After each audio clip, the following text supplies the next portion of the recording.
Insulin అనేది మన బాడీలో న్యాచురల్‌గా సహజంగా ఒక మనిషిలో 200 యూనిట్ల వరకు రిలీజ్ అవుతుందండి.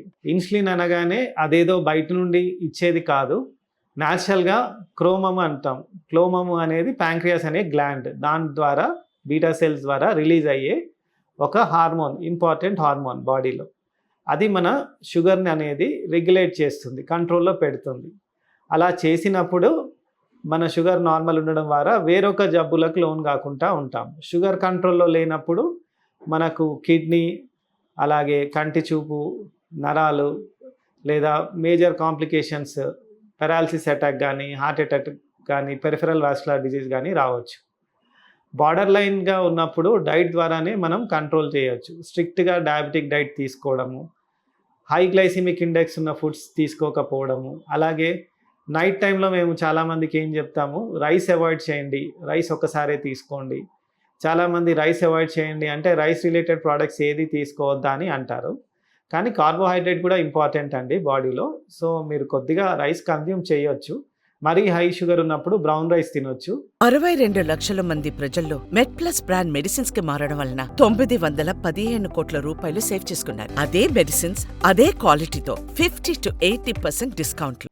నైట్‌లో మాత్రం చపాతీ, గోధుమలతో చేసే చపాతీ, పుల్కా, నెక్స్ట్ కొంతమంది రవ్వ తీసుకుంటారు. ఎందుకంటే చపాతీని టాలరేట్ చేయలేని వాళ్ళుంటారు.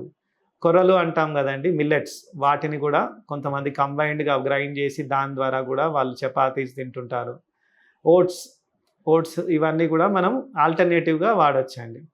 మరి కొద్దిమందికి గ్యాస్ట్రైటిస్ లాగా అయ్యి అస్సలు తినలేకపోతున్నాం అన్నప్పుడు వాళ్ళ షుగర్‌ని బట్టి కొంచెం రిలాక్సింగ్‌గా వారంలో 1 లేదా 2 రోజులు కొద్దిగా రైస్ తినొచ్చని చెప్తాము.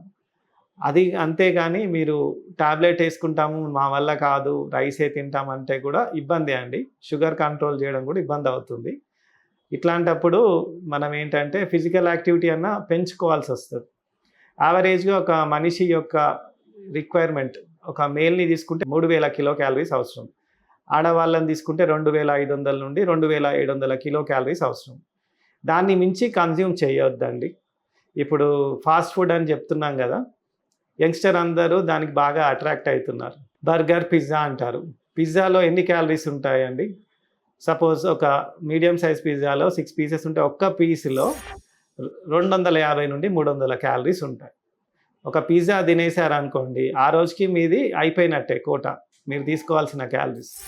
అందుకే అటువైపు మొగ్గు చూపించకుండా హోమ్‌మేడ్ ఫుడ్ అన్నీ తినొచ్చండి. స్విగ్గీ, జొమాటోలో బిర్యానీస్, నూడిల్స్, ఫ్రెంచ్ ఫ్రైస్ ఇవన్నీ కామన్‌గా చూస్తున్నాం. కూల్ డ్రింక్స్, దాంతో పాటుగా కూల్ డ్రింక్ తీసుకుంటారు. ఇవన్నీ ఏమవుతుంది, బాడీలో ఫ్యాట్‌లా డిపాజిట్ అయిపోతుంది. అది మనం తగినంతగా ఫిజికల్ యాక్టివిటీ చేయనప్పుడు అదేం చేస్తుంది, బాడీలోని మెటబాలిజం డిస్టర్బ్ చేసి మెల్లిగా ఇన్సులిన్ రెసిస్టెన్స్‌కి దారి తీసి, అలాగే షుగర్ వచ్చే విధంగా అవన్నీ కూడా దారి తీస్తాయండి.